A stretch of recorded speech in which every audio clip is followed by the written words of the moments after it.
Thank you and good evening. My passion is the same as the passion of the staff and the faculty of Southwest Christian High School, and that is preparing a generation of godly leaders to know Christ and to make Him known in every aspect of culture. And it's been fun for me over the last several years to be able to do this around the world, which led to an experience that I think probably for me, trying to understand what's going on here, defines this evening better than perhaps anything else. A number of years ago, we were traveling to the country of South Africa regularly because there were opportunities in the 53 African countries to prepare leaders, not only in Christian schools, but also in public schools. And while we were there, actually, you get a lot of frequent flyer miles coming back and forth to South Africa. So I took my daughter, Emma, with me. She was 9 years of age. I said, Emma, I am going to be doing a lot of workshops, but at the end of all these workshops, I will take you on a safari. So we were so excited when the safari time approached. We went out to this place called Shamari. We met our guide, a very enthusiastic South African tour guide named Darren. And he got down like this and he said, well, we're so glad you're here. Another family will be joining us, but they're not here yet. What would you like to do? Would you like to sit here and wait for them? Or would you like to go for a drive and come back and get them? We said, we're here to see the animals. Let's go for a drive. We'll come back and get them. He said, great. He set us in the back of a Land Rover and proceeded to pull out the biggest rifle I have ever seen available for non-military use. I said, there, that's a big gun. I grew up in a hunting family, and I can tell you that's a big gun. He said, yep. And then he chambered a round that is the biggest bullet I have ever seen available for non-military use. I said, man, that round looks like it packs a punch. Yep. I said, that thing looks like it can take out an elephant. He said, we hope so. All of a sudden I began to wonder at the wisdom of what I had agreed to do with my 9-year-old daughter.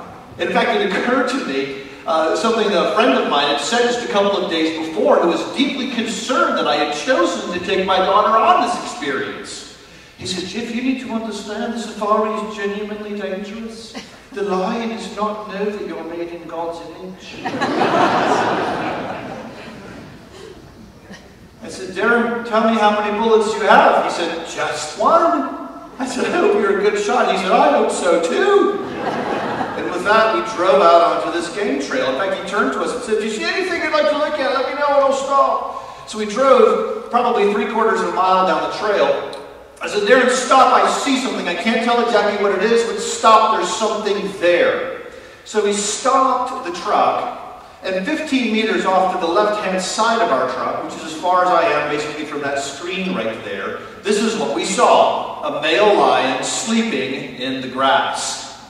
Lots of people on the safari get to see lions, usually from several hundred yards distance with binoculars. This guy was right next to the road. Darren turned off the vehicle, turned to us and said, just speak quietly and don't stand up. I said, why not stand up? He said, because you recognize your silhouette as a man. I said, and that's bad? He said, that's bad. Why? What would he do? He said, well, he'll either run away or he'll attack. I said, but it looks like he's fast asleep. Does he even know we're here? And then Darren, before our very eyes, transformed into the South African version of Steve Irwin, the crocodile hunter. The lion is the perfect predator. He smells our presence right now. He hears every word we say. His eyes, even though they're closed, can still perceive our shadows. And if he decided to attack, his massive paws are so powerful. I once saw a male lion leap onto the back of a fleeing buffalo with one swat of its paw, broke its back and brought it to the ground. And I'm looking at this animal 15 meters off to the left-hand side of our truck. At that moment, my questions became much more specific. Darren, how fast can he run? The male lion can run at 40 kilometers an hour. I said, Darren, I'm an American. That means nothing to me. He said, well, this one will get you. Because he knew it was 15 meters away. They already told us that. He said, the male lion can accelerate at 30 meters per second. So I did some quick math. And I realized if the lion decided to attack us, I don't even have time to go, oh, it's all over. And I've got my 9-year-old daughter sitting next to me. I said, Darren, if this is so dangerous, why did you stop? He looked at me innocently and said, you told me to stop. I said, I didn't know what I was getting us into. He said, don't worry, he said. This is the afternoon lion. We are not to be afraid of it till the evening. And I understood exactly what he meant.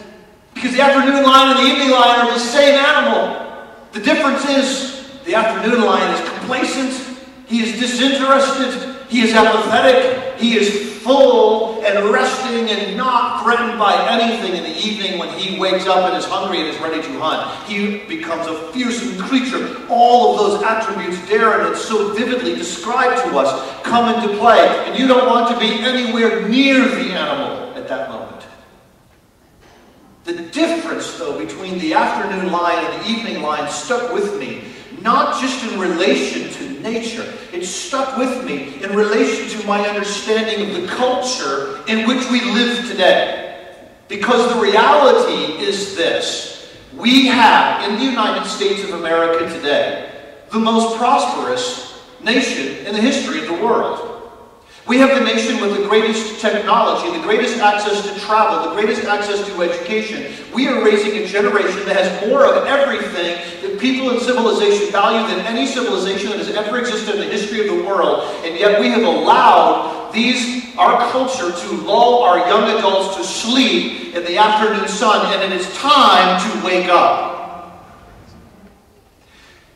Tonight, I want to share with you from just some demographic research, from some different aspects of biblical worldview understanding, from some stories from my own family, from some brain research, all kinds of different pieces of evidence that converge to demonstrate the significance of what is happening in Southwest Christian High School at this very critical moment in history. Let me just maybe start with the brutal facts of the situation.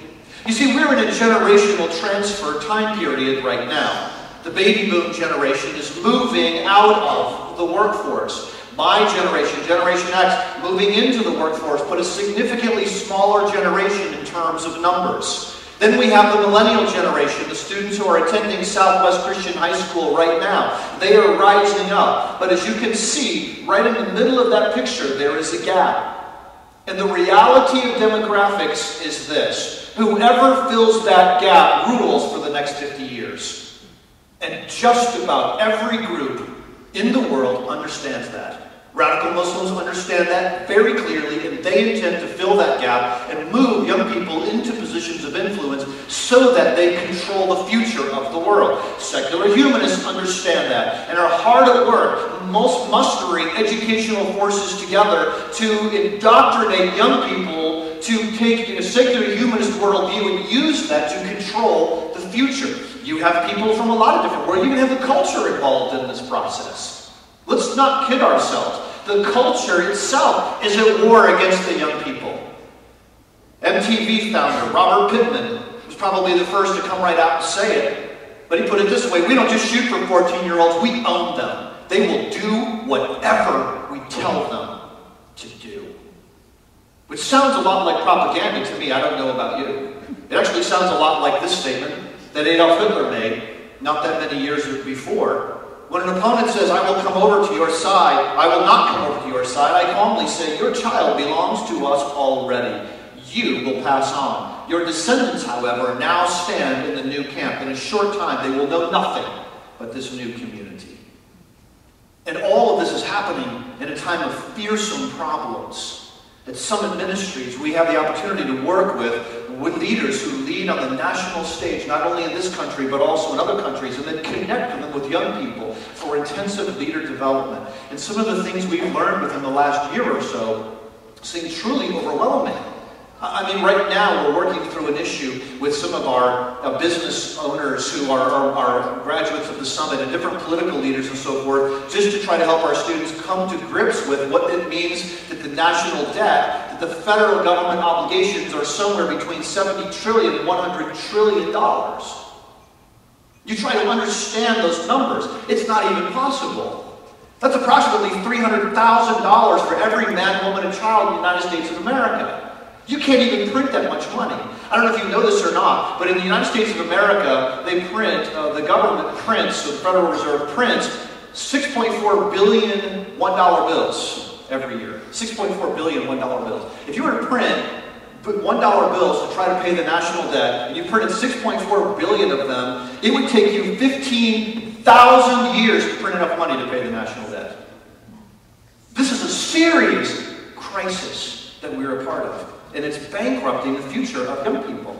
And you say, so what are they going to do? Are they going to riot in the streets? Well, yeah. We're already seeing it happen, aren't you? Occupy Wall Street, Occupy Boston. I'm sure you have Occupy Minneapolis. I don't know if you have Occupy St. Paul. That would not be quite right. But you've got these movements of young people who are going there saying something is wrong. Something needs to be fixed. This is not right. And you say, but they're not doing anything. You're just sitting there. Yes, exactly. Which is precisely why quotations like this are such a problem. Because if somebody who is charismatic comes along, these young people can follow them to the ends of the earth. Because they're looking for something that they are not receiving in the culture they live in right now. The news gets a little bit worse before it gets better. Just to give you a little heads up. At this very moment in history, the church's influence on young adults is collapsing from within. The studies are quite clear on this. There are a number of them. We work with about a dozen different studies that all demonstrate the same principles, but it's this, essentially, as the message. This new generation, born between 1980 and 2001, has the lowest level of church attendance of any generation in American history. Among those who do attend church in high school, only 20% maintain a similar level of commitment in their 20s. It's not that the young people leaving church today are becoming militant atheists. As Christian Smith, a sociologist from University of Notre Dame, wrote a couple of weeks ago in the Huffington Post, they don't embrace militant atheism, they embrace liberal whateverism. It doesn't really matter. Religion is not important. You can take it or leave it. It's the individual's opinion. It doesn't matter much. So who's in the battle against this cultural morass? And the answer, among only a handful of answers, is the Christian schools are right in the thick of the battle. And they are winning. The latest studies done by secular researchers, this is not in the Christian world, this is by secular researchers, in fact one of them at the University of Texas, they have found that Christian schools are holding firm against these challenges in the culture. In fact, one particular study showed that young adults in their 20s who attended Protestant schools are significantly more likely than their public school and Catholic school counterparts to attend religious services, to participate in special religious activities, to pray more frequently, to value their spiritual life, and to incorporate their faith into daily decisions. Why would this be so? How could this actually be the case? I mean, how is it possible that these little schools are standing in the gap for an entire generation? And I think the answer comes back to what we call biblical worldview education. To say everybody has a worldview is to say that everybody wakes up in the morning answering questions like, why am I here? What is the purpose of life? How should I live my life? What happens when I die? And your answers to those questions will determine how you act throughout that day. They will determine how you vote. They will determine how you spend money. They will determine how you treat your family. They will determine everything in life. That is your worldview. To say that there is a biblical worldview is to say that the Bible is not just a guide for spiritual devotional life. It's not just something that we read in the mornings to center ourselves before we go out into a stressful day. But in fact, it is a map for life. That the Bible tells the truth about who God is, who human beings are, what nature is. In other words, the Bible describes, as we would say it in the philosophy area, the contours of the world as it actually exists. Most people are delusional. They delude themselves into thinking the world is one way that it is not. So they're constantly under stress and fear and even depression because the world is not turning out the way they want it to be. And that's what they're told on television they should be looking for. The biblical worldview says, we understand human nature as fallen. That does not mean we get all depressed. It means that we take into account human nature. For example, in government, the founders of the United States of America took human nature into account. They said, you know, if one leader gets into power and doesn't have anyone to balance his power, he will become corrupt. They quoted Lord Acton, That power corrupts, and absolute power corrupts absolutely. And so they developed a form of government that divided the powers among three different groups: the judicial branch, the legislative branch, and the executive branch. By the way, based on a passage in Isaiah. And they were able to create a successful country. Just 10 years later, Thomas Jefferson watched with great hope, as in France, a man who was above reproach, Robespierre, became a leader and ended up chopping off 40,000 heads. When you start with biblical assumptions, you can end up in a blessing for other people. When you don't, you end up in a horror for other people. And if somebody doesn't believe that, it means that they somehow skipped the 20th century. You know what I'm saying? Because the lesson should be obvious from history now. Well, I now have the opportunity to be president of Summit Ministries. And we have recently surveyed our students, and I wanted to present a little bit of this because in many ways what we do at Summit Ministries with a biblical worldview approach to education parallels the direct commitment that the board, the administration, and the faculty of Southwest Christian School have also committed themselves to. That if you train based on the biblical worldview, lots of really cool things happen. First of all, when you train based on the biblical worldview, we have found through a recent survey of 1,200 of our students that our students are substantially more likely than the average American. The average American is the lowest one there. The average only 9% of Americans have a biblical worldview.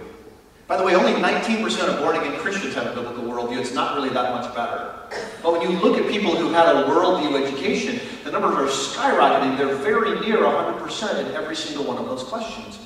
We also found that more than 90% of our graduates support traditional moral values. They are actually living out in the way they live their lives what they were taught. Here's some of the statistics that we've also found to be true, and just because of the impact of worldview education. When you take a worldview approach, it sounds deeply philosophical, doesn't it? It doesn't sound like that would be really oriented towards spiritual disciplines. But we found that even though it is deeply philosophical, that it has a significant impact on students' level of Christian commitment, their feeling of closeness to God, their devotional life, their prayer life, their sharing of their faith, their understanding of the Christian worldview, their understanding of other worldviews, their ability to explain their beliefs, their ability to defend their faith, their challenge, and general preparation for higher education. That is profoundly startling because it's exactly the opposite of the approach to youth ministry that was embraced, for most of the 1960s, 1970s, and 1980s. It's saying you give them more. You give them a strong foundation of truth, and then all of the other good things that you want them to have will begin to emerge from that foundation. We also found with our students, because a lot of people would say, in fact, the New York Times recently had an editorial saying these evangelicals are just disconnected, they're ignorant, they're stupid, they're just, and this was written by two so-called evangelicals, saying, evangelicals just don't understand, they're just disengaged from the culture, they're trying to hide from it. We found the exact opposite to be true. In fact, we found with our students that they said they were very intentional in applying their Christian worldview to their political convictions, their conversations, their finances, their entertainment choices, their vocation, their life purpose, their friendships, and their family relationships. A biblical worldview approach to education has a profound, significant influence on the lives of students. So why does the secular society not get this? Why does the church have such a hard time getting it? I think it's because we're really ultimately asking the wrong question. We're asking the question, what is the best way to raise children? And the right question should be, to what end are our children being raised? Does that make sense to you? To what end are our children being raised? In other words, what is it that we are all about? Why is it important that Southwest Christian School takes a biblical worldview approach to education? I mean, isn't that just talk? Does that really mean anything? And it does mean something. It means something to you as parents. It means something to you as grandparents. It means something to you as members of churches. Because it seems to me that even though we were to take all of these statistics and philosophies and so forth, if we were to not do two basic fundamental things that we commit ourselves to do every day, then it wouldn't really matter. And so what are those two things? Here's what I'm seeing happening. By the way, I have had the opportunity to work with more than 1,500 different Christian schools in the United States of America and about 1,000 more in other countries around the world. In fact, one one of our projects was in the Democratic Republic of Congo. And just in that one country alone, they have 12,000 Christian schools. It's been unbelievable to see what is happening, and I've got to tell you, what you have at Southwest Christian High School is really special. The students are engaged, they're thinking, they're talking, they're working through things. They're solid kids to begin with, but they're not just taking it for granted. They're serving, they're going out into the community, they're doing things. You've got a faculty that's deeply committed to it. I watched the faculty and the students interacting today in the hallways. This just doesn't happen in public schools that I've been to, and it doesn't happen in very many kinds of schools of any kind. This is really, really special. So what is it we need to do then? What do we commit ourselves to do? How do we ask the right question to what end are our children being raised? And I just want to leave you with 2 points. First one is, we want to prepare children to love God. It's very, very simple. We prepare them to love God. Moses said this, "You shall love the Lord your God with all your heart, and with all your soul, and with all your might. And these words I command you today shall be on your heart. You shall teach them diligently to your children, and shall talk of them when you sit in your house, and when you walk by the way, and when you lie down, and when you rise." Okay, when somebody says you're going to do something, when you are in your home and when you're not, when you are asleep and when you are awake, that's a very poetic way of saying what? All the time. We're doing this all of the time. In other words, teaching someone to love God is not just something that happens in school. It's not just something that happens in Sunday school. It's something that happens all of the time. This is something that parents have to take great responsibility for. And by the way, it's not happening right now. George Barna, in his book Transforming Children into Spiritual Champions, showed that only 1 in 20 families who attend church have any spiritual connection with their children outside of church. So what happens when God doesn't come up? I actually learned this from one of my children. She was 2 years, maybe 3 years of age. We talk about philosophy and stuff a lot at our house. I love doing that. So I came to the breakfast table one time, and my little children were arguing with one another about whether the people in the Clifford video believe in God. And I said, "Well, this is great. I love this discussion. What have you decided?" And my little daughter, Emma, I think she couldn't have been more than 3 years of age at the time. She said, "They don't." I said, They don't believe in God. How do you know? She leveled me. She said, "Because God never comes up." What comes up in your home is what your children assume is important. What does not come up, your children assume to be irrelevant. You know what's amazing is I've been able to do a lot of the research in the academic realm. We've even noticed how God designed the body physiologically for the purpose of loving Him. I'll just put a picture of the brain up here for you real quickly just so you can see this. I don't want to go into a lot of the science of it, but there are a couple of points that are worth noting. You see the purple shaded area there to the left? That's the executive center of the brain. If you come up with an idea, if we have electrodes attached to you and you execute on the idea, we're going to see activity in that part of the brain. Now, you see a little bit lower to the right, a little red dot. You see that? That red dot, that's the nucleus accumbens, that's the pleasure center of the brain. When someone experiences pleasure, that's where we're going to see activity, and we've got you connected to all of our instruments. And here's what's fascinating. When somebody's really working hard on something that they find really intensely interesting and fascinating, they begin to lose track of time. It's almost like the parts of the brain that are sensitive to space and time begin to shut down, and they become so consumed with the activity that it actually brings pleasure to them. Have you ever had that experience where you worked at something that you really loved working on so much that it actually brought pleasure to you even when it was hard? Have you ever had that experience? Yeah. God designed the brain for the purpose of work. And researchers have found that there are 2 times when that happens. When people are working at something they find absolutely fascinating, and number 2, when they're involved in worship. This reminds me of the movie Chariots of Fire. Do you remember that movie? And the Eric Liddell character in the movie says, "When I run, I feel God's pleasure." I love that line. Because when I run, I do not feel God's pleasure. But there are other activities I do that when I do them, I feel God's pleasure. That makes sense to me. I get that. So why do I show this?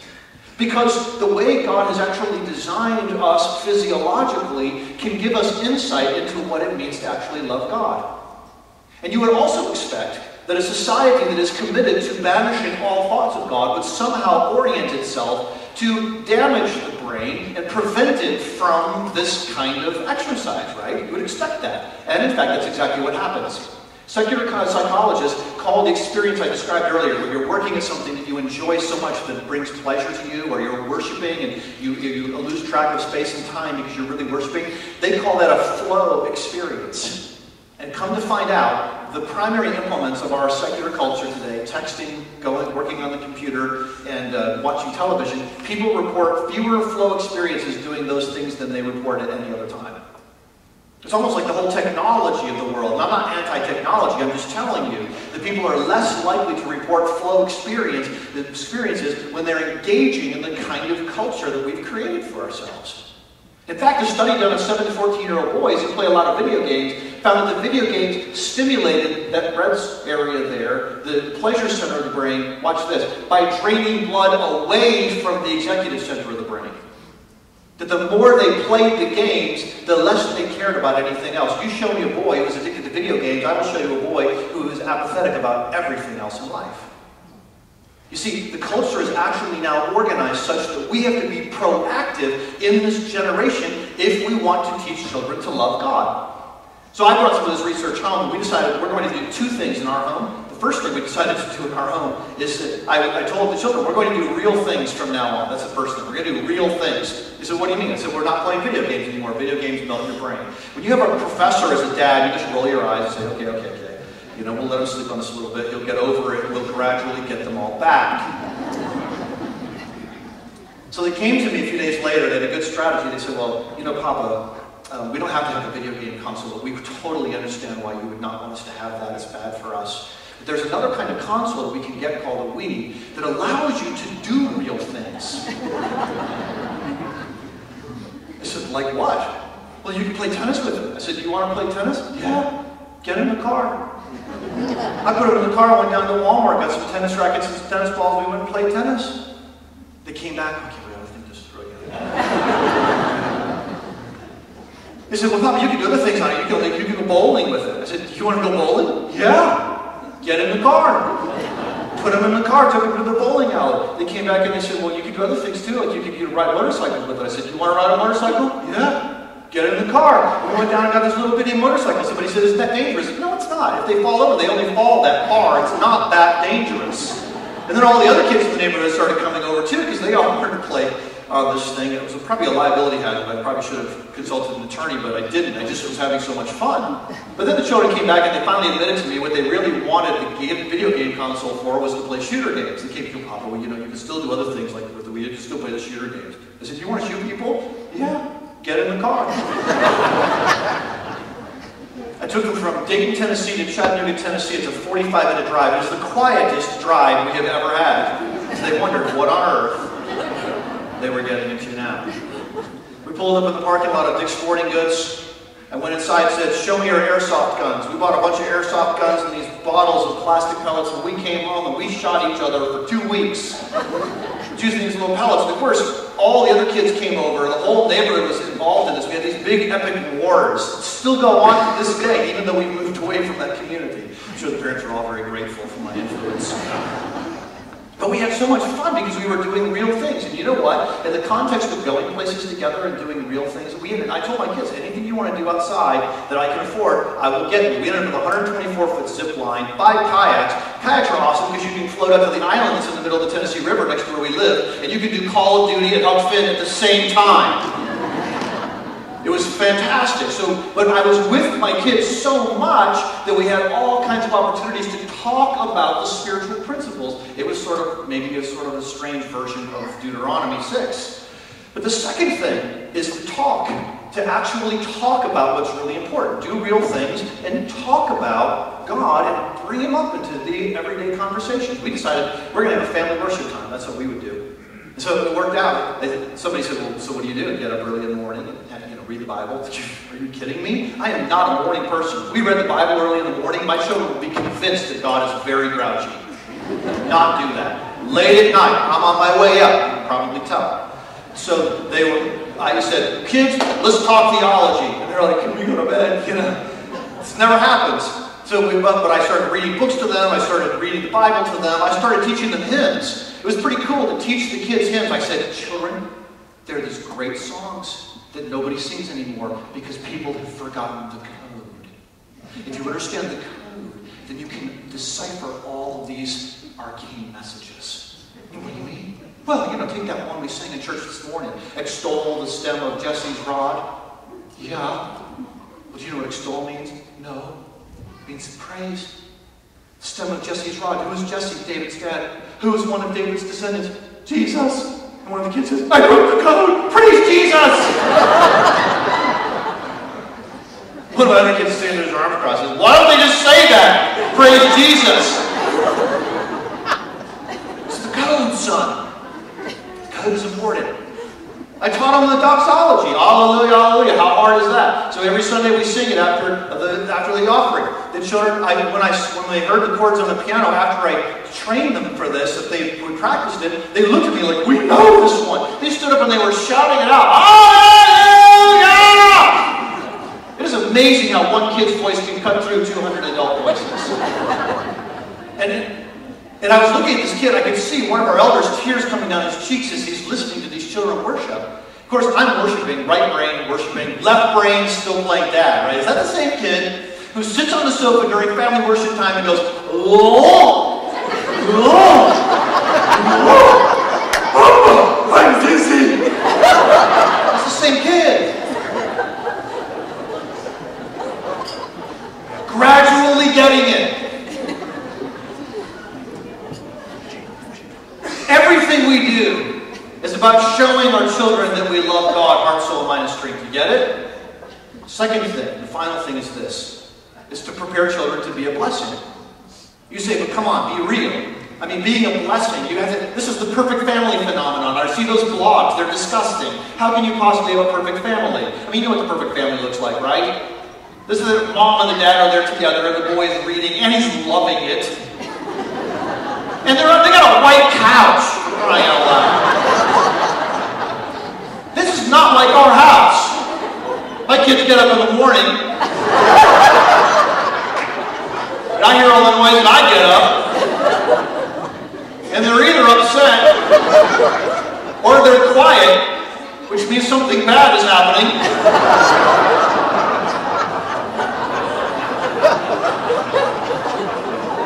Swine flu comes from.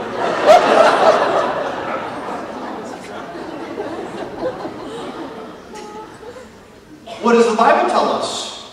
It says that being a blessing is not about trying to live out this image of being a perfect family. It's about living the gospel. The Apostle Paul said in Galatians, the Scriptures foresaw that God would justify the Gentiles by faith and announce the gospel in advance to Abraham. All nations will be blessed through you. So those who have faith are blessed along with Abraham, the man of faith. And you say, well, how does this all pull together? I mean, Jeff, you talked about your family, you talked about loving God. I mean, you even brought in kayaks and guns, which we don't talk about. And how do you talk about brain research and all this stuff? Well, how does all this stuff fit together? How is it that a Christian school can actually change the culture? And you know why I believe that it can? Because it's happened before. I want to tell you a brief story about a little school in New Jersey. It was in the backwater of New Jersey, a swamp, mosquito-infested area. They brought over a Scottish pastor to be in charge of the school. His name is John Witherspoon. The school is now called Princeton University, and then it was called the College of New Jersey. It was very small, much, much smaller than the Southwest Christian School. They never had more than 17 students at any given time, and as few as 7 students enrolled at some points during the Revolutionary War. And yet, John Witherspoon persevered through this, teaching his students from, guess what? A biblical worldview. Using, in fact, some of the same curriculum materials that you use at Southwest Christian School. And watch what happened to his graduates. 114 of them became ministers. 49 of them became U.S. representatives, 28 became U.S. senators, 26 became state judges, 17 became members of their state constitutional conventions, 14 became delegates to the state conventions that ratified the Constitution, 12 became members of the Continental Congress, 8 became U.S. district judges, 5 became delegates of the Constitutional Convention, 3 became U.S. Supreme Court justices, 3 became attorneys general, 2 became foreign ministers, Aaron Burr Jr. became vice president, and James Madison became president. And James Madison is also known as the father of the Constitution. John Witherspoon, through a Christian school, working with 15-year-old boys, turned the world upside down. That is the true power of Christian education. So, You have an opportunity before you. As I watched the video, I teared up looking at those students who acknowledged that they had been pioneers in a project. And what was that project? The project was not just to have another school in the Minneapolis-St. Paul metropolitan area. The project was to build something that would be a nerve center for developing the future leaders, not only for this city, but for the state of Minnesota, for the United States of America, and to be a blessing to all nations of the earth. That is the project that you have before you. That's what's so exciting about it. And all projects are situated. They're situated in an actual physical space because that's what people come back to. That's what they remember. That's what they look at and say, this thing is serious, it's grounded, we are ready, we are prepared. If the students are here, the faculty is here, you are ready to go. All you need is this building. And that is why I was so excited to be able to join you here this evening. Can I just challenge you with that? What if 5 years from now, we all gathered back together here and said, this has happened. This is a reality. There is now a nerve center for intentional, biblical worldview approach to leader development for the young people in our community. You could literally be changing the world. I'm excited for you. I'm honored to be able to be with you here this evening. Thank you so much for your time, and God bless you.